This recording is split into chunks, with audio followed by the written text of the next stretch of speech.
मारुति। मारुति एक ऐसा नाम है जिसके बारे में लोग हमेशा सवाल उठाते रहे, और आज से नहीं, ये जब से लॉन्च हुई है ना मारुति सन 83 से, बहुत सारे लोग कहते थे उस ज़माने में, अरे बड़ी हल्की कार है, हवा है, मारुति है, उड़ जाएगी। तो लोगों के भ्रांतियाँ उस समय बहुत सारी थी, आज भी लोगों के मन में बहुत सारी भ्रांतियाँ हैं। तो आज इसी भ्रांति को दूर करेंगे, और मारुति में क्या पॉजिटिव है, क्या नेगेटिव है, और नेगेटिव है तो उसके बावजूद भी आज मारुति नंबर 1 क्यों है, आज भी नंबर 1 पोजीशन पे खड़ी है। देखिए, वो ज़माना था जब लोग एम्बेसडर, फिएट जैसी भारी भरकम लोहे के अंदर ठचाछच भरी हुई गाड़ियाँ लेकर चलते थे, और इनके इंजन ऐसे हुआ करते थे जिसको स्टार्ट करने के लिए लोगों को पसीने आते थे, जो चल पड़ते थे एक बार, पर कब बंद हो जाए कुछ पता नहीं था। लोग कब कहाँ रास्ते में बीच में खड़े हो जाए कुछ पता नहीं था।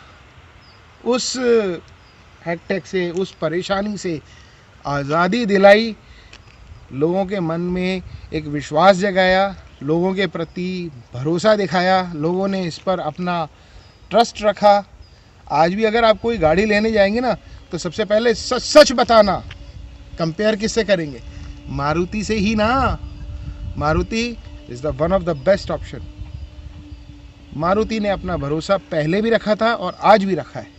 आज भी उसी की वही दमदार क्वालिटी है, आज भी वही अपने शानदार क्वालिटी के साथ नंबर 1 पे खड़ी है।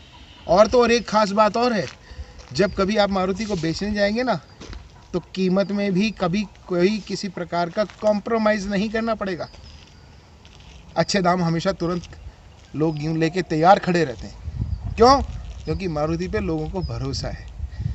आज हम आपके साथ ऐसे ही मारुति का एक वेरिएंट MPV आर्टिगा, वो हम शेयर करने जा रहे हैं। तो चलिए आइए, आपको अंदर आज दिखाते हैं इसके बारे में कुछ विशेष फीचर्स जो इसके खास हैं।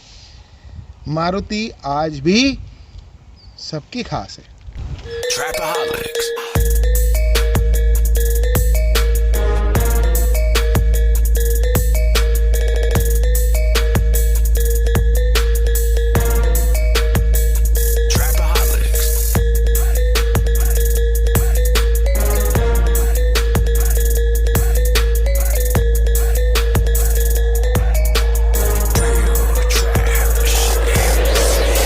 तो जी, हम कुछ इस तरह से शुरुआत करने जा रहे हैं मारुति की।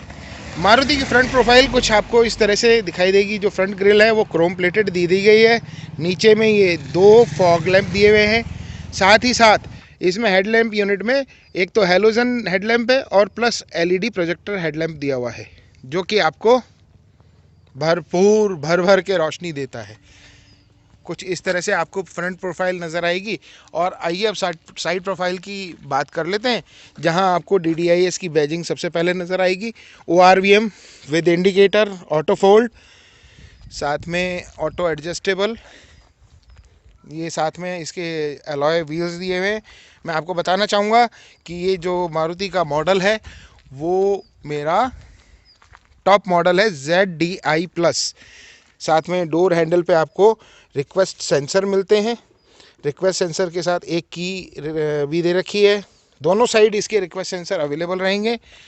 फ्रंट प्रोफाइल से आपको जो देखने को मिलेगा, तो बी पिलर जो है कुछ कार्बन फिनिश के साथ मिलेगा, और साथ में साथ कुछ डिज़ाइन पैटर्न, जो लुक है इसका काफ़ी बॉक्सी सा लुक नज़र आ रहा है।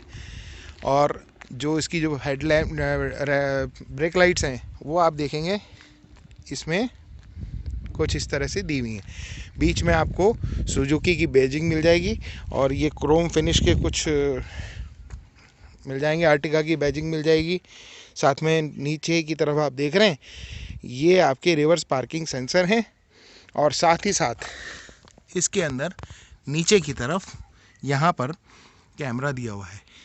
ये आपको रिवर्स पार्किंग कैमरा भी मिलता है, जिसकी क्वालिटी वाकई में बहुत शानदार है। ग्राउंड क्लियरेंस की बात करूंगा तो लगभग इसमें 175 प्लस mm का ग्राउंड क्लियरेंस मिलेगा। इसके जो व्हील्स हैं अलॉय व्हील्स, वो आपको मिलेंगे 185/65 R15 15 इंच की अलॉय व्हील के साथ है। और ग्राउंड क्लियरेंस में भी मेरे को कोई शिकायत नहीं है, बहुत दूर तक मैं ले लेके गया हूँ। बहुत से ऊबड़ खाबड़ रास्तों में मैंने इसकी ड्राइव करी है, भर भर के ड्राइव करी है, फुल पैसेंजर सीट्स के साथ ड्राइव करी है। मेरे को आज तक कहीं कोई शिकायत नहीं मिली। पैसेंजर साइड में भी आपको रिक्वेस्ट सेंसर देखने को मिल जाएगा। यह मारुति आपको 1.5 लीटर का डीजल इंजन, जो कि अब बंद हो गया है, क्योंकि ये मॉडल मैंने 10 फरवरी 2020 में ख़रीदा था। 2020 का लास्ट पीस है ये, तब मैंने इसको बाई किया था। और ये है 1.5 लीटर डीजल इंजन, जो कि DDIS बैजिंग के साथ आया हुआ है।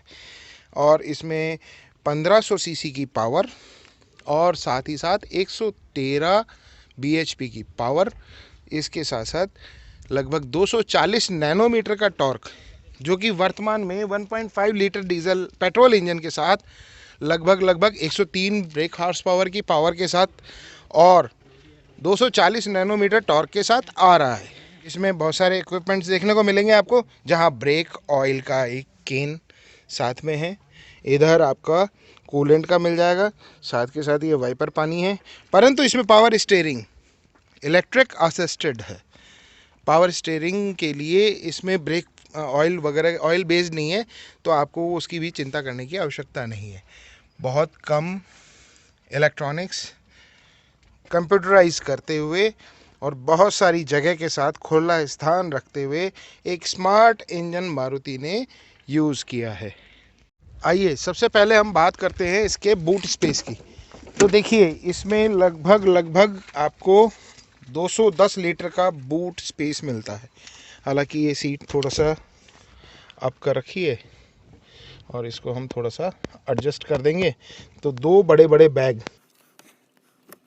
आराम से आ जाते हैं। अच्छा, एक बात और देखा आपने, ये उठाने के बाद आपको इसमें भर भर के स्पेस मिलता है, भर भर के स्पेस।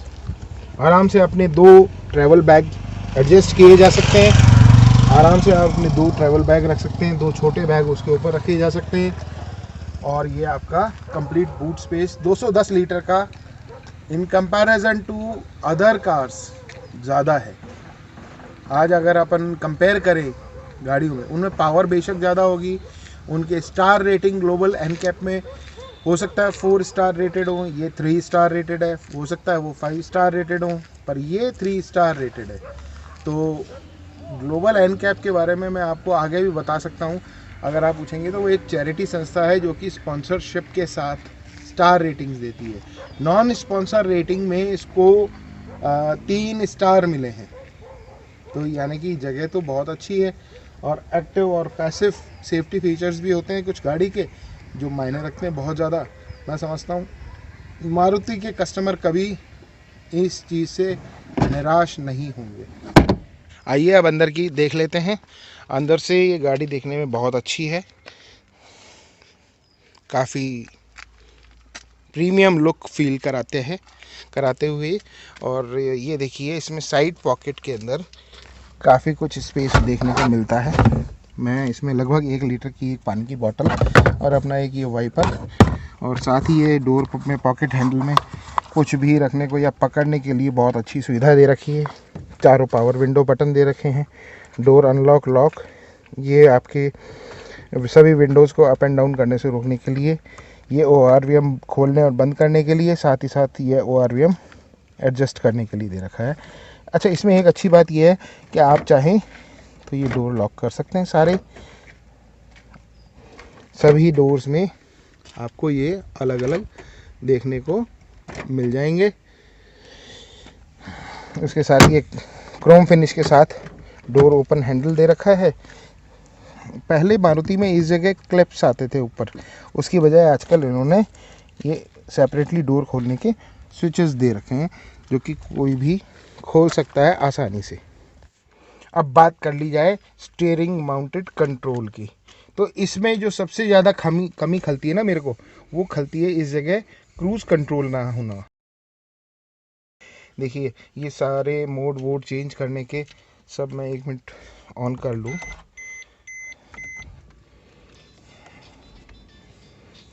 तो अब मैं यहाँ से मोड चेंज कर सकता हूँ। स्मार्ट स्क्रीन दी हुई है और साथ के साथ ही इसमें मेरे को ऑप्शन मिल जाते हैं, एक smart Android Auto play connect और एप्पल कार प्ले।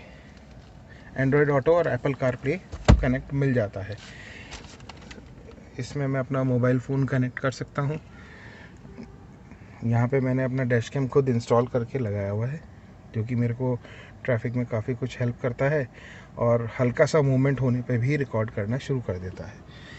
बीच में MID देखेंगे आप, जो कि बता रही है लगभग रेंज, इसमें फ्यूल के बारे में बता रही है। 155 किलोमीटर का अभी इसमें डीजल बाकी है। 17.6 किलोमीटर पर लीटर का एवरेज दे रही है गाड़ी। और मैं इसको चाहूँ तो यहाँ से चेक भी कर सकता हूँ अलग अलग लेवल पे। ये वाला भी चेक कर सकता हूँ। ड्राइविंग टाइम मेरा कितना, लगभग 100 घंटे पूरा होने जा रहा है, जिसमें मेरा 4170 ट्रिप पे बता रहा है। 4677 किलोमीटर टोटल मेरी गाड़ी चल चुकी है।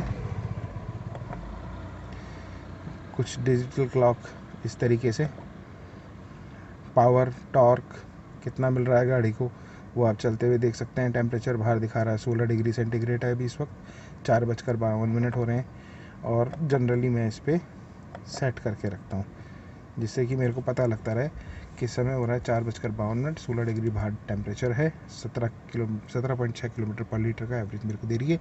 और मेरी डीजल के अंदर, मेरी गाड़ी के अंदर इतना डीजल बाकी है कि 155 किलोमीटर तक मैं जा सकता हूँ, जो कि मैं अब रिफ़िल कराने जा रहा हूँ। वैसे तो पता नहीं, समझ में नहीं आता, मेरे को आधा टैंक मेरे को दिखा रहा है और उसके बावजूद हो सकता है 40 लीटर 45 लीटर कैपेसिटी टैंक की होने के कारण एवरेज का कुछ फंडा हो। खैर जो भी है देखेंगे आगे। और इसमें जो कैबिन में है ऑटो क्लाइमेट कंट्रोल मिलेगा, पीछे की तरफ नहीं मिलेगा, सेकंड रो थर्ड रो में नहीं मिलेगा। और सिटिंग पोस्चर की बात करूँगा तो मैं बहुत कंफर्टेबली बैठ पाता हूँ इसमें आप देख रहे हैं मेरे को थाई सपोर्ट, अंदर थाई सपोर्ट। सीट के जो एडजस्टमेंट है वो 8 तरीके से, आगे पीछे ऊपर नीचे भी हो सकता है, जो कि मैंने अपनी हाइट एडजस्टर अपने हिसाब से रख रखा है। इसमें मेरे को जो म्यूज़िक सिस्टम मिलता है वो JBL का मिलता है, जिसमें लगभग 6 स्पीकर हैं। इसमें 2 स्पीकर आगे की तरफ इंस्टॉल्ड हैं। इसमें शायद ट्विटर वगैरह लगे होंगे, तो 4 स्पीकर आगे और 2 स्पीकर पीछे की तरफ सेकेंड रो में अवेलेबल है। तो चलिए अब सेकेंड रो की बात कर ली जाए। सेकेंड रो में देखिए, इसमें बैठने का मज़ा ही कुछ और है। जब इसमें बैठ के मैं आपको दिखाता हूँ, क्योंकि आगे की ड्राइविंग सीट मैंने अपने हिसाब से एडजस्ट कर रखी है। और अब मैं आके बैठ गया हूँ, तो अभी इसमें मेरे को इतना स्पेस मिल रहा है। हालांकि मैंने इस सीट को आगे कर रखा है बीच वाली, ताकि पीछे थर्ड रो में जो भी बैठे वो कंफर्टेबली बैठ सके। और ये देखिए यहाँ पे भी आपको AC कंट्रोल स्विच मिलते हैं। हालांकि ये ऑटो क्लाइमेट कंट्रोल के साथ नहीं आते हैं। अगर किसी को हवा नहीं चाहिए तो इसका मूवमेंट इधर उधर एडजस्ट कर सकता है वो। पीछे वाले को चाहिए तो पीछे वाले को यहाँ की हवा से ही संतुष्ट होना पड़ेगा। पीछे के लिए कोई AC कंट्रोल नहीं दिया गया है। अच्छा, सबसे बढ़िया बात क्या है, इसमें बीच में एक 12 वोल्ट का सॉकेट दिया हुआ है। इसमें भी किसी भी प्रकार की 12 वोल्ट जिस पे लिखा हुआ भी है, देखिए 12 वोल्ट 120 वाट, ठीक है जी। ABC तीनों में लगभग मैक्सिमम 120 वाट के आप लगा सकते हैं। इसमें C टाइप का कोई सॉकेट नहीं दिए हुए हैं। एक 12 वोल्ट का सॉकेट होना बहुत अच्छी बात है, जैसे कि आप बीच में कभी पीछे का टायर में हवा भरनी हो तो वो 12 वोल्ट के सॉकेट ही आते हैं, आप उससे अपना इन्फ्लेटर चालू कर सकते हैं। अब देखिए आप कि है ना, ये सीट जो है ना एडजस्टेड है। अभी मेरे हिसाब से फर्स्ट रो में जो एडजस्टेड है वो भी मेरे हिसाब से है। अब थर्ड रो में मैं क्या कंफर्टेबली बैठता हूँ, तो आइए उसको भी देख लेते हैं एक बार। इसमें करना क्या होता है, सिंपली आपको एक पुश बटन ये खींचना होता है, ये अपने आप नीचे डाउन हो जाएगा और इसको आप सिंपली स्लाइड कर लें तो आपको आने जाने की बहुत सारी जगह मिल जाएगी। अब जो है मैं पीछे बैठ के देखता हूँ कि मेरे को कितना कंफर्ट मिलता है। अब देखिए, ये तो मैं बैठ गया हूँ। अब सीट जो है मैं अपने बीच वाले रो के हिसाब से एडजस्ट कर रहा हूँ।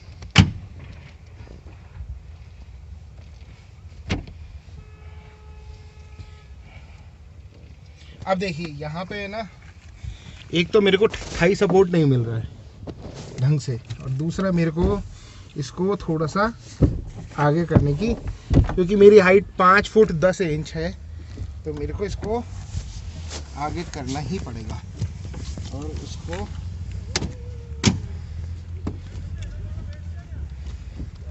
कंफर्टेबली बैठने के लिए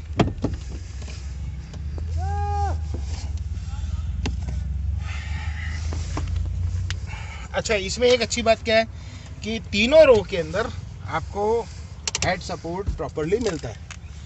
पहली रो में भी, सेकंड रो में भी, और साथ ही साथ ये देख रहे हैं आप, ये थर्ड रो में भी। परंतु यहाँ मेरे को मतलब 6 फुट का आदमी तो बैठ ही नहीं सकता है, उसके लिए रिस्क है। ये गाड़ी उछली, टेड आपका टिंडा जो सरका है वो फूटा, कंफर्म है। खैर, यहाँ ग्रैब हैंडल दे रखे हैं, साथ के साथ 12 वोल्ट का एक इलेक्ट्रॉनिक चार्जर थर्ड रो के लिए भी दे रखा है, जो कि मैक्सिमम 120 वाट के साथ आएगा। कप होल्डर दोनों साइड दे रखे हैं।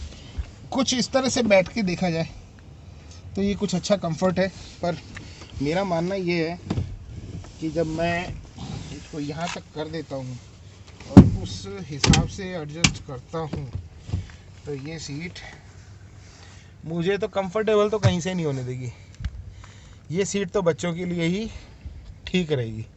बच्चे, छोटे छोटे कद के इंसान जिनकी हाइट लगभग 4 फुट के आसपास हो, वो बहुत आराम से बैठ सकते हैं। हाँ, थोड़ा सा एडजस्ट होना बहुत टिपिकल हो जाता है कभी कभी, और फंस गया, नहीं हो सकता, पॉसिबल ही नहीं है। थर्ड रो में मेरे जैसे के लिए तो पॉसिबल ही नहीं है। चलिए आइए अब बात करते हैं 2 साल के एक्सपीरियंस की। तो जी अब गाड़ी का एक्सपीरियंस शेयर करते हैं हम आपके साथ। देखिए, गाड़ी जब मैंने उठाई थी 10 फरवरी 2020 को, तब ये गाड़ी उठाने के बाद मेरे साथ ये हुआ कि मैं इसको एक अच्छी लॉन्ग ट्रिप पे लेकर जाऊंगा। अब ये टोटल चल चुकी है 4677 किलोमीटर। वो इतनी कम क्यों चली? क्योंकि आप सबको पता है कि 2020 में हो गया था लॉकडाउन। लॉकडाउन होने के बाद स्थिति ये हुई थी कि हम लोग कहीं भी आ जा नहीं सकते थे। हम क्या, कोई भी कहीं भी आ जा नहीं सक रहा था। और सबसे बुरी बात ये थी हम सबके लिए कि हम लोगों ने इसको शहर में लेके जाना नहीं था, हाईवे ड्राइविंग के लिए रखी हुई थी ये गाड़ी। और हाईवे ड्राइविंग उसके बाद मैं हार्डली 3 बार गया हूँ, जो कि एक लॉन्ग ट्रिप था मेरा मथुरा तक का, जिसमें फरवरी 2021 में, यानी 1 साल बाद, जिसमें मेरे को इस गाड़ी ने कहीं भी किसी भी प्रकार से कोई तकलीफ नहीं दी।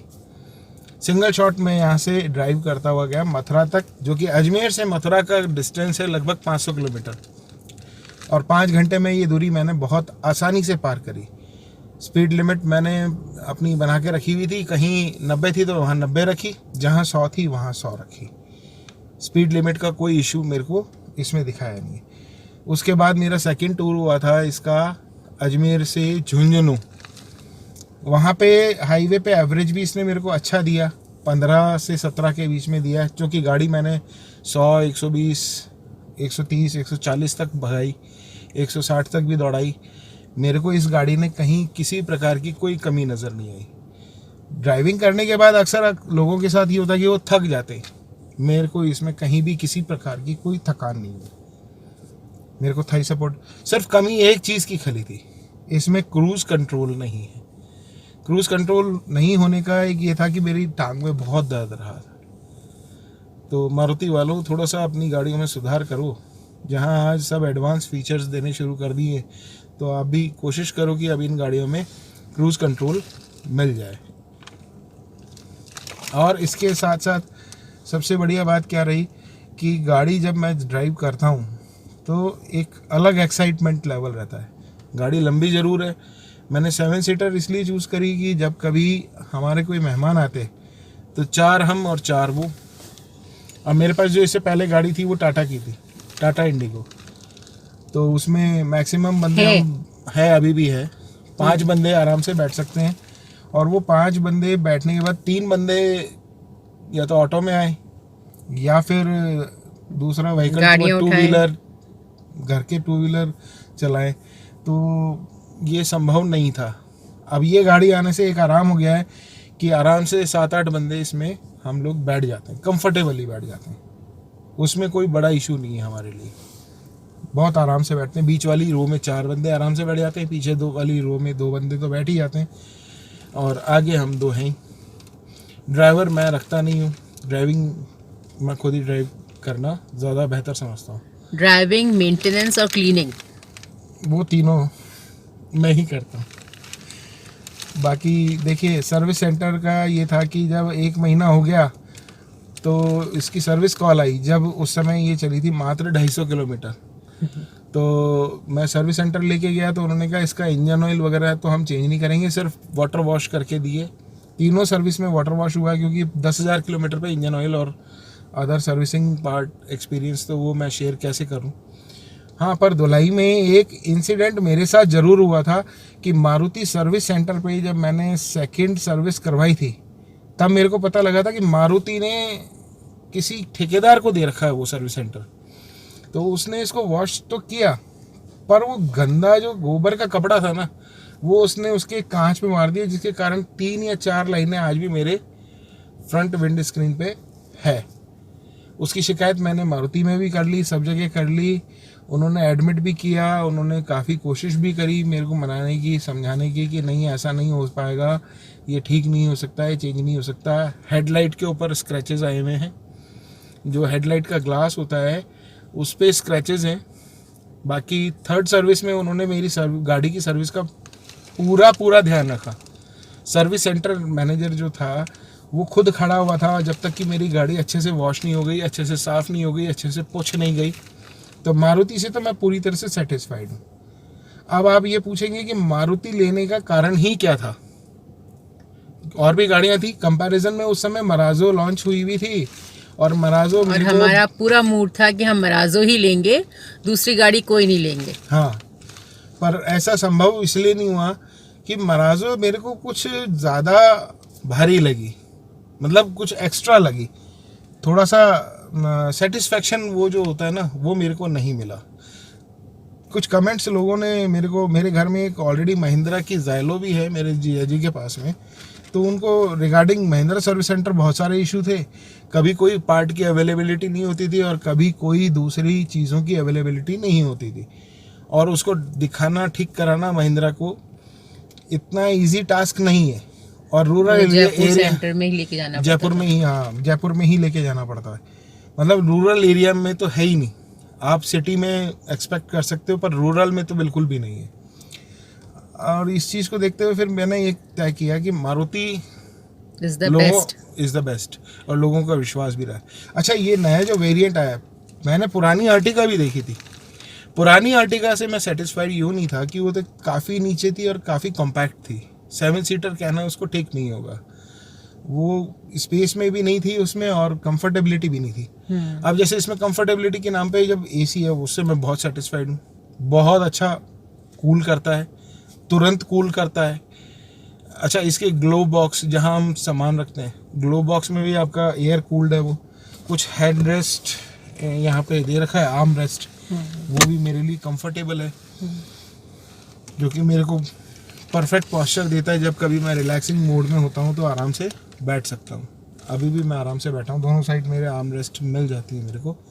अच्छा, इसकी वुडन फिनिश और इसका अट्रैक्टिव सारे फीचर्स देखने के बाद मेरे को सारी चीज़ें, और फिर प्राइस वाइज कंपेयर किया, उसमें डेफिनेटली 2.2 लीटर का डीजल इंजन था जो आ रही है आज भी, उसमें भी पावरफुल इंजन है। उसका टॉर्क भी 250 नैनोमीटर टॉर्क है, उसमें शायद 150 bhp के अबव पावर भी मिलती है मेरे को। एवरेज थोड़ा कम था, तो बहुत सारे ऐसे इशू थे जो मेरे को लगा कि मारुति और गाड़ियों से और कंपनी से आज भी बेस्ट है। अभी बीच में क्या हुआ, अल्काजार लॉन्च हुई। अल्काजार लॉन्च होने के बाद जब मैंने देखा तो मेरे को लगा कि मैं शायद गलत डिसीजन लेके बैठा हूँ, पर जब मैंने उसके सारे फीचर्स देखे और सब कुछ देखा तो मेरे को लगा कि नहीं, ये डिसीजन मेरा कभी गलत नहीं हो सकता। अर्टिगा आज भी लोगों को परफॉर्म कर रही है, भले डीजल में ना आ रही हो, पेट्रोल में आ रही है। पेट्रोल में भी उसने कहीं से भी किसी भी तरीके से डिसअपॉइंट नहीं कर रखा। आज भी वो 5th पोजीशन पे स्टैंड कर रही है, 5वें रैंक पे आ रही है। मारुति होलसेल में देखा जाए कारवाइज तो फर्स्ट रैंक जो है आपकी वैगनार लेके गई है लास्ट ईयर के, और इस ईयर के रिकॉर्ड में दिसंबर 2020 के रिकॉर्ड से कंपेयर किया जाए दिसंबर 2021 का रिकॉर्ड, तो 5th स्टैंड पर स्टैंड कर रही है वो मारुति अर्टिगा, और वैगनार फर्स्ट प्लेस पे आ रही है।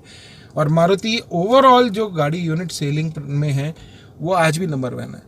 इसकी रीसेल वैल्यू मिल सकती है, बहुत अच्छी मिल सकती है। आज भी अगर मैं इसको सोचूं कि मैं बेचना चाहूँ, हालांकि मैं गाड़ी खरीदता हूँ, बेचता नहीं हूँ, मेरी पुरानी गाड़ी जो है आज भी घर पे ही खड़ी है, चाहे वो मारुति वैन हो, चाहे वो पहली मेरे मामा जी ने जो खरीदी थी मारुति 800, उनके पास भी आज भी वही की वही कार वैसी कंडीशन में वेल मेंटेन्ड आज भी रखी हुई है।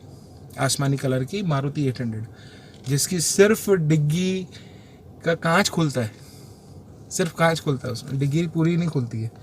वो वाली भी है 88 में, चाहे मेरी 88 मॉडल वैन हो, वो भी आज मेरे पास है। मेरे पास मैंने इंडिगो, टाटा इंडिगो बाय करी थी 2010 में, LS मॉडल, वो भी मेरे पास है। और मेरे पास ये तीसरी कार मेरी मारुति की अर्टिगा। मैंने स्विच ऑन किया था, मेरे पास 8 सीटर थी गाड़ी। मेरे पास जो 8 सीटर गाड़ी थी वो थी मारुति वैन, पर अब मैं स्विच ऑन करके बैठा हूँ मारुति अर्टिगा पे। मारुति अर्टिगा मेरी जो है 3rd कार है, और वो भी ये भी 7 सीटर है। मैं पूरी तरह से सेटिस्फाइड हूँ। आप क्या कहते हैं, आप ज़रूर बताना, आपकी चॉइस क्या रहेगी। मारुति हमेशा मेरे लिए नंबर 1 थी और नंबर 1 रहेगी। मैं मारुति लवर नहीं हूँ, मैं सारे फीचर्स को चेक करने के बाद ये कह रहा हूँ। बीच में सफारी आई, सफारी मेरे को बहुत अट्रैक्टिव लगती है, बहुत पावरफुल लगती है, बहुत सेफ लगती है, पर उसके अंदर भी एक नेगेटिव पार्ट था उसका, उसमें लगेज के लिए स्पेस नहीं था। अगर आज मैं कहीं टूरिंग के लिए जाता हूँ विद माय फैमिली, हम 4 हैं, तो मैं अकेला नहीं जाता हूँ, हो सकता है मेरे किसी फ्रेंड की फैमिली हो, मेरे फैमिली रिलेटिव की फैमिली मेरी इस गाड़ी में एडजस्ट हो, तो मैं चाहता हूँ कि मेरे जो 2 लगेज हैं उनके साथ उनके भी 2 लगेज हैं। वो पॉसिबल नहीं है सफारी के अंदर, तो वो सफारी पॉसिबल मेरे लिए नहीं थी। क्यों? क्योंकि उसमें लगेज का स्पेस ही नहीं, उसके लिए मेरे को एक्स्ट्रा कैरियर लगवाना पड़ता है, तो वो मैं नहीं लगवा सकता हूँ। मेरी गाड़ी का शेप बिगड़ जाएगा, और फिर शायद RTO इस चीज़ के लिए अलाउ भी नहीं करता है, तो मैं उस चीज़ को एक्सेप्ट भी नहीं करूँगा। मेरे को स्पेस में कंफर्टेबल लगी। अल्काजार में 180 लीटर्स का बूट स्पेस है, और इसमें 210 लीटर का, तो आप खुद कंपेयर कर लीजिए which one is the best, खुद तय कीजिए। मारुति के सर्विस सेंटर हर जगह मिलेंगे। मेरी वाइफ ने मेरे को एक सलाह दी थी, क्या कहा था जी आपने? यही कहा था कि इसके पार्ट्स हमें हर जगह मिल जाएंगे। अगर हम मराजो लेते हैं, महिंद्रा का लेते हैं, तो हर जगह महिंद्रा के हमें सर्विस सेंटर्स नहीं मिलेंगे। कहीं भी हम जाते हैं, अभी तक तो भगवान की दया से हमें कोई परेशानी नहीं आई है इसके साथ, गाड़ी के साथ, और भगवान करे आगे भी ना आए। बट कभी ऐसा होता है इन फ्यूचर, तो हमें कहीं पर भी हम होंगे, कहीं स्टक नहीं होंगे इस गाड़ी के साथ। हाँ, इसकी अगर मैं बात करूँ, हर जगह कंपैरिजन करूँ, तो ये गाड़ी मेरे को ऑलराउंडर लगती है। एवरेज में, स्पेस में, कंफर्टेबिलिटी में, मेरे को उसमें कह लीजिए लगेज के हिसाब से जो स्पेस होता है, बूट स्पेस, उसमें, और मेरे को एक हाइट चाहिए, क्योंकि मैं मोस्टली कई बार ऐसा होता है हमारे साथ कि हम स्टेट हाईवेज पे भी ट्रैवल करते हैं। हम लोग रफ रोड्स कह लीजिए, बैड रोड्स कह लीजिए, पुअर रोड्स कह लीजिए, ऊबड़ खाबड़ खड्डे वाली सड़क रूरल एरियाज में है, तो वहाँ इतने बड़े बड़े खड्डे होते हैं, तो उनमें भी जाकर ये गाड़ी आराम से बिना टच हुए बिना कहीं टच हुए बहुत इजीली स्मूथली निकल जाती है। और बॉडी रोल भी कम है इसके अंदर और हमको इतना। हाँ, सबसे बड़ी बात, हाइट होने के बाद भी इसमें बॉडी रोल नहीं है, मतलब बहुत है, इतना नहीं है, मतलब बिल्कुल नहीं हो ऐसा तो हो नहीं सकता। पर हाँ, ये है कि हमारे को जब हम स्पीड में चल रहे हैं, अचानक कहीं इधर उधर मूवमेंट हो जाए तो इतना ज़्यादा हमारे को इम्पैक्ट नहीं आता। मैंने ऐसा महसूस नहीं किया है। हुआ है हमारे साथ, ऐसा इंसिडेंट भी हुआ है कि अचानक से सामने ट्रक आ गया और मैंने गाड़ी लेफ्ट हैंड साइड पे टर्न कर दी। अच्छा, इसके safety features, active passive safety features, हमेशा जब भी आप गाड़ी चलाएं तो सीट बेल्ट ज़रूर बांध के रखें ताकि आपके एयर बैग्स एक्टिव रहें। पहली चीज़, अगर आपने सीट बेल्ट लगा रखी है और आपके पैसेंजर ने नहीं लगा रखी, पैसेंजर सीट पे जो बैठा हुआ है उसने नहीं लगा रखी, तो आपका एयर बैग ज़रूर खुलेगा, उनका एयर बैग नहीं खुलेगा। तो हम दोनों लगाते हैं और बच्चे भी लगाते हैं पीछे जब हम लोग हाईवे पे होते हैं। हाँ। तो सीट बेल्ट्स तो हम लगाते ही लगाते हैं और आपको भी लगानी चाहिए सबको। अच्छा, इसमें EBD है, इलेक्ट्रॉनिक ब्रेक डिस्ट्रीब्यूशन। जैसे कि मेरा वेट थोड़ा ज़्यादा है, अबव 100 है और इनका वेट कम है, ये बिलो 70 है, तो ओबियसली जब मैं ब्रेकिंग करता हूँ तो होता क्या है कि जब EBD नहीं होता तो ब्रेक डिस्ट्रीब्यूशन जो होता है कि अगर मेरी गाड़ी का ब्रेक ज़्यादा तेज़ी से लग गया तो गाड़ी पलटने के चांसेस ज़्यादा रहते हैं। अब इसमें पावर कितनी देनी है इस ब्रेक को, और इस ब्रेक को लेफ्ट हैंड साइड के ब्रेक को कितनी देनी है और राइट हैंड साइड के ब्रेक को कितनी देनी है, रियर ब्रेक्स में कितनी पावर जानी चाहिए, ये EBD डिसाइड करता है। ABS है, जब मेरे सामने ट्रक आया मैंने तेजी से गाड़ी घुमाई, और वो भी हम लोग पुल पे थे शायद, हाँ हम फ्लाईओवर चढ़ रहे थे, फ्लाईओवर पे और उस समय हम लोग और एक साइड का रास्ता बंद था और एकदम से सामने से भी गाड़ी आ रही थी और हम भी चढ़ रहे थे। नहीं, सामने एक गाड़ी खराब हुई खड़ी थी, तो उसके वो जो 1 किलोमीटर पहले उन्होंने बैरिकेड्स लगा दिए थे, और वो भी बिल्कुल टर्न पे, जो कि ब्लाइंड टर्न पे, और वो भी लेफ्ट हैंड साइड पे। ट्रक मेरे राइट हैंड साइड चल रहा है, राइट हैंड साइड पे, हम ट्रक के पीछे थे। जब हमने हॉर्न दिया तो ट्रक वाले ने लेफ्ट हैंड साइड का इंडिकेटर दिया, हो सकता है उसको भी दिखाई ना दिया हो वो बैरिकेड्स, मतलब वो हाइट पे बैठा था हमसे, तो उसको भी नहीं दिखाई दी, तो हमको कैसे दिखाई देते। तब उस वक्त मैंने तेजी से गाड़ी को लेफ्ट टर्न करा, मैं लेफ्ट टर्न करा। अब लेफ्ट टर्न करने के बाद मेरे सामने स्पीड ब्रेक है, वो उन्होंने बैरिकेड्स जो लगा रखे वो अचानक सामने आ गए। तब मैं हड़बड़ा गया और मैंने फुल प्रेशर के साथ ब्रेक मारे, गाड़ी अच्छे से कंट्रोल हुई। फिर मैंने राइट टर्न करी, तो राइट टर्न करने में भी मेरे को कोई इशू नहीं आया। जब मैंने राइट टर्न करी गाड़ी, तब उस कंडीशन में मेरे सामने ये था कि ब्रेक लगाते हुए गाड़ी कहीं अंदर, ट्रक के अंदर ना घुस जाए।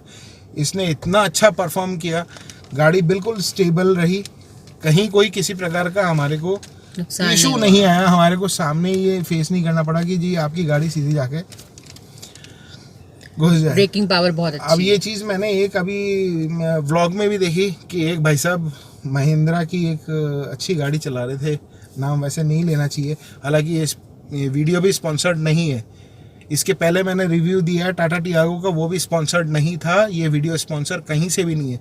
हम अपनी लाइफ का, हम अपने व्हीकल का एक्सपीरियंस शेयर कर रहे हैं, आपके साथ शो कर रहे हैं और शेयर भी कर रहे हैं। तो उस भाई साहब ने ब्लॉग के अंदर तेज़ी से महिंद्रा की गाड़ी के ब्रेक लगाए।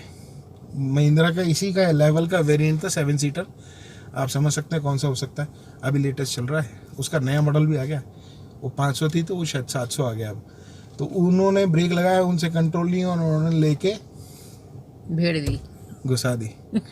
यही नहीं, फॉर्च्यूनर जिसको वो कहते हैं 5 स्टार रेटेड है साहब, नंबर 1 ब्लॉगर भाई साहब, उनसे भी गाड़ी कंट्रोल नहीं हुई और उन्होंने एक स्विफ्ट को दब से पीछे से मार दिया और उनकी स्विफ्ट को डैमेज कर दिया। भाई साहब, आपकी गाड़ी के ब्रेक नहीं है, उसने तो सही समय पे लगा लिया, आगे से तो अपने परिवार को बचा लिया, पर आपने पीछे से ब्रेक नहीं लगाए या आपसे लगे नहीं, आपने 2-3 बार ब्रेक पुश किया तो आप गाड़ी कंट्रोल नहीं कर पाए या गाड़ी आपसे कंट्रोल नहीं हो पाई। तो ऐसे भारी भरकम 4 स्टार लोहा भरी हुई गाड़ी का क्या फ़ायदा, ऐसी पावर वाली गाड़ी का जो समय पे ब्रेक लगाकर रोक ना सके। हमने अपनी गाड़ी का समय पर ब्रेक लगाया, समय पे गाड़ी रोकी, वो ज़्यादा बेहतर था हमारे लिए। वो सबसे बेस्ट था कि हम अपनी फैमिली को सेव कर गए। तो मारुति कहीं से कभी भी किसी को डिसअपॉइंट नहीं करती है, इस चीज़ को आप मान के चलिए। मारुति हमेशा आपको विश्वास देती है, भरोसा देती है और ये भरोसा आज से नहीं है उनका, मैं सच बता रहा हूँ। मैं बहुत पुराना एक्सपीरियंस होल्डर हूँ। 88 में मैंने मारुति से ही गाड़ी चलाना सीखा है। मारुति 83 से मेरे घर में है, फर्स्ट मॉडल जब लॉन्च हुआ था मेरे मामा जी के पास में है, और मैं उस गाड़ी से ही सीखा हूँ। और मेरे को मारुति पे पूरा ट्रस्ट है। आपका ट्रस्ट कहाँ है आप ज़रूर शेयर करना, और भी कोई बात होगी तो मैं आपसे अभी शेयर करूँगा, पर थोड़ा आगे चलने के बाद। इसका ड्राइविंग एक्सपीरियंस शेयर करूँगा मैं। ड्राइव करते हुए गाड़ी में कहीं किसी प्रकार की कोई नॉइस मेरे को कभी सुनाई नहीं दी। कंफर्टेबल है, जब भी चलते हैं हैंडलिंग बहुत अच्छी है इसकी। एक थोड़ा सा इशू ये लगता है कि इसका जो ए पिलर है थोड़ा सा जो है ना थिक है, तो कभी कभी ब्लाइंड टर्न पर जो है ना वो हो सकता है एक इशू कि आपको मतलब ब्लाइंड कर्व हो राइट हैंड साइड का, तो आपको वहाँ से आने वाले व्हीकल को देखने में थोड़ा सा प्रॉब्लम हो। गाड़ी थोड़ा सा आगे लेके रोकते हैं और फिर डिस्कस करते हैं इसके सारे और रिमेनिंग फीचर्स के बारे में। अच्छा, इसमें नेगेटिव मैंने आपको बता दिया कि नेगेटिव मेरे को कुछ एक चीज़ें ऐसी लगी कि एक तो इसमें क्रूज़ कंट्रोल नहीं है जिससे मेरा घुटना दुखता है, और दूसरा एक नेगेटिव ये भी है कि इसके अंदर जो स्मार्ट फीचर्स आज आए हैं, हालांकि उस समय ये स्मार्ट फीचर्स जो ज़रूरत थी वो मेरे लिए सफिशेंट थे। आज जो स्मार्ट फीचर्स और एक्स्ट्रा गाड़ियों में आ गए हैं, जैसे ऑटो रेन सेंसिंग वाइपर्स आ गए हैं, ऑटो हेडलैम्प्स आ गए हैं, ADAS लेवल 2 की जो है ना वो सेफ्टी फीचर्स मिलने लग गए हैं, वो इसमें नहीं हो तो वो थोड़ा सा एक कमी ज़रूर लगती है। नेगेटिव के अंदर तो ये शेयर किया मैंने। सर्विस सेंटर की मैंने आपको बता ही दी है कि सर्विस सेंटर हो सकता है एक जगह मेरे को डिसअपॉइंटमेंट एक बार मिला, वो शायद बार बार अब नहीं मिलेगा। स्पेशली मेरी गाड़ी का तो ध्यान रखेंगे, मेरी का नहीं सबका ही ध्यान रखेंगे। मारुति वाले बहुत केयरिंग होते हैं। जब भी मारुति इतने लंबे टाइम से सरवाइव कर रही है, अगर उसमें इस प्रकार का कोई इशू होता तो शायद ये इतना लंबा नहीं चल सकती थी, दूसरी गाड़ियाँ बाजी मार के ले जाती। और तीसरी खुशी एक चीज़ की है कि मेरी गाड़ी मेक इन इंडिया है, आज से नहीं शुरू से ही। भले ही पहले ही स्टार्टिंग में उन्होंने असेंबल ला के यहाँ पार्ट्स किए हों, पर आज भी मैं गर्व से कहूँगा कि इसका एक एक पार्ट हिंदुस्तान में मैन्युफैक्चर किया हुआ है, असेंबल किया हुआ है, और यहीं के लोगों ने मेहनत करके इसको बनाया है। ऐसा भी नहीं है कि एक खुशी और भी है कि एक कंपनी जैसे टाटा बाय बाय कर गई हिंदुस्तान को, तो आज अभी एक और लॉन्च होने वाली है, इसी के पैरेलल लॉन्च होने वाली है। तो वो कंपनियां कितना टिकेंगी, उनकी रिलायबिलिटी पे मेरे को बिल्कुल भी विश्वास नहीं है। महिंद्रा ने भी बीच में कॉन्ट्रैक्ट किया था सैनयोंग से, जो इंजन थे उनके उन्होंने यूज़ किए हैं। सैनयोंग के प्रोडक्ट्स उन्होंने इंजन में लगाए थे, इंजन भी लगाए थे, उनकी वो मॉडल तो पिट ही गए, अल्टीमेटली बहुत बुरी तरह से पिटा है। और टाटा के बारे में लोगों को थोड़ा सा ट्रस्ट कम है। उनका सर्विस सेंटर वाकई में कई लोग शिकायत करते हैं, दबी ज़बान से बोलते हैं। टाटा सुनती तो सबकी है पर करती मन की है। मारुति भी सुनती सबकी है पर करती सबकी है, रखवाली सबकी करती है। सबके मन की बात को अपने मन की बात बना के काम करती है, यूं कह सकते हैं। हाँ, और सबको खुश रखती है, सेटिस्फैक्शन रहता है गाड़ी में। तो हम तो अपनी अर्टिगा से बहुत खुश हैं, 7 सीटर से बहुत खुश हैं। बहुत बढ़िया गाड़ी है, बहुत स्मूथ चलती है, कोई नॉइज़ नहीं करती है और बहुत ही कंफर्टेबल गाड़ी है। इसी के कंपैरिजन में एक 7 सीटर और आई जिसकी प्राइस कम थी, रेनॉल्ट की ड्राइवर। नहीं, 800 सीसी का इंजन, कंफर्ट सारे हैं, 80 लीटर का बूट स्पेस भी है, जो कि मेरे लिए कम है, मुझे कम लगता है। हमने उसको भी तो उसको नकारा 2 रीजन से ही था कि उसमें 800 सीसी का इंजन था और आवाज बहुत गुरगुर भी थी। हाँ, उठाने पे जैसे हमने हल्का सा, अब इसमें क्या मैं रेस नहीं देता हूँ, इसमें ऑटो पिक करती है, ऑटोमेटिकली पिक करती है, एक लेवल मेंटेन करती है आरपीएम का। अब इसमें ये था कि मैं हल्का सा क्लच छोड़ता हूँ गाड़ी उड़ जाती है, उसमें मैंने छोड़ा गाड़ी बंद हो गई। फिर सबसे पहले मैंने उसको बोला आप मेरे को गाड़ी दिखाने आए, इसकी स्पेसिफिकेशंस क्या हैं। इंजन की स्पेसिफिकेशंस जब मैंने चेक करी तो मेरे को बड़ा गुस्सा आया। मैंने कहा मैं 800 सीसी पे नहीं जाना चाह रहा हूँ, क्योंकि टाटा इंडिगो मेरी 1500 सीसी की गाड़ी है। तो मैं उसके बारे में बात करूँ तो उसके बाद मैं 800 सीसी पे कैसे उतर के आ जाऊँ। मेरे को 800 सीसी ही चाहिए, मेरे को 1500 सीसी ही चाहिए। 800 सीसी मेरे को सूट नहीं करता है। पावर की कमी नहीं लगती है इसमें। इस गाड़ी में मैंने स्टीप इंक्लाइन किया हुआ है, खड़ी चढ़ाई के ऊपर मज़े से गाड़ी चढ़ाई है। लोग ऑल वेदर टायर यूज़ करते हैं, लोग पता नहीं क्या ट्रैक्शन कंट्रोल और सब चीज़ें यूज़ करना चाहते हैं। शायद मेरे को इस गाड़ी में उसकी ज़रूरत नहीं है। मैं एक बार में गाड़ी को सॉफ्ट पेडल से टच करके स्टीप इंक्लाइन करते हुए परफेक्ट गियर में, गियर का कॉम्बिनेशन, इंजन की पावर कहाँ से जनरेट हो रही है। इंजन तो पावर दे रहा है, पर अगर आपने गियर ही गलत लगा रखा है तो उसका कोई मायना ही नहीं रह गया पावर का। तो गियर सही कॉम्बिनेशन में यूज़ करते हुए मैं इसको चढ़ा लेता हूँ। पर जहाँ इंजन ही पावर कम जनरेट कर रहा हो तो आप कितनी पावर लगाओगे, कितनी ताकत लगाओगे, उस गाड़ी की जान थोड़ी ना लेनी है मैंने। तो मेरे को जो कॉम्बिनेशन चाहिए था वो परफेक्ट है। इस कॉम्बिनेशन में, इस सेगमेंट में इससे सस्ती गाड़ी, इससे कंफर्ट गाड़ी शायद नहीं मिल सकती आपको। तो इस विचारधारा के साथ कि अब हम आपके साथ जल्द ही दूसरी गाड़ी का शेयर भी करेंगे। ये नहीं कि मारुति का ही शेयर करेंगे, आपके पास भी अगर कोई गाड़ी है और आप ये वीडियो देख रहे हैं, आप अपने 4 व्हीलर का एक्सपीरियंस भी शेयर करना चाहते हैं तो आप कमेंट बॉक्स में नोटिफिकेशन दीजिए, हम आपके पास ज़रूर आएंगे। हम आपसे बहुत जल्द से जल्द जुड़ने की कोशिश करेंगे, नहीं तो आपको अपने पास बुला लेंगे।